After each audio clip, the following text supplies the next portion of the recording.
dhulka waxa udgoonkiyo dhirta qurux u yeelaa dhibic rooba weeyo adna dhaayaheegaay waxaa tahay dhabeeshii nolosheeda dhiciso haddii aadan dhaymiyo dhakhtar iiga noqoteen dharaaraha wakhtigu sido dhido lagu qarqoomiyo dhibta iyo duruufa i dhammaysan laayo adigayga dhigan marag dhaxan inaan ugu ilaa waxaan dhowrsanaantiyo dheehaaga quruxdiyo isu dhigidda sharafkiyo dabcigaaga dhaladkee qof kastoo ku dheehdaa ka dhergaayo keligii ugu dhaaran karayaa inaad tahay dhambaalkii dhasha hooyo siday ee farax igu dhex beeree dhadig iyo labood kaba gobannimo u dhigi jiray dhibna waxaan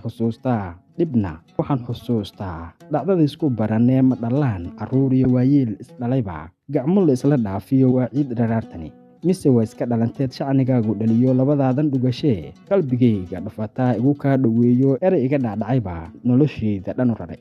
ma og tahay dhammaysay dadku ma aha wada dhalad labo aad dheg iyo muuq sina ugu dhammaateen marka aad isdhugataan inkastuu qof wada dhalay haddii aadba dhaqantaan qurun la iska dhowriyo waxaa jira insaan dhaba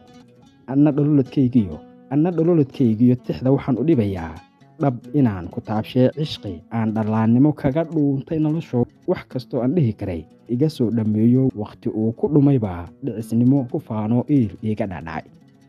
dabadeed dhalaalkiyo inta dheegga dabatiyo dhoolaha qurxoonee raggu uu ku dhaatiyo naasaha isdhinac yaal midna ima dhaqaajaan dhagax iyo waxaan ahay nafti hore la dhaawacay oday dhagarta waayuhu dhabbe cusub u jeexiyo ruux dhowrsadaan ahay kalgacayl dhabaan ahay marna dheegag baan ahay qalbi aan dhammayn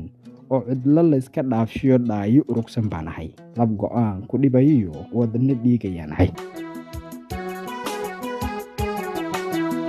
shaqaahutiisiyo amnigiisu ima dhigo wadnahayga hibashada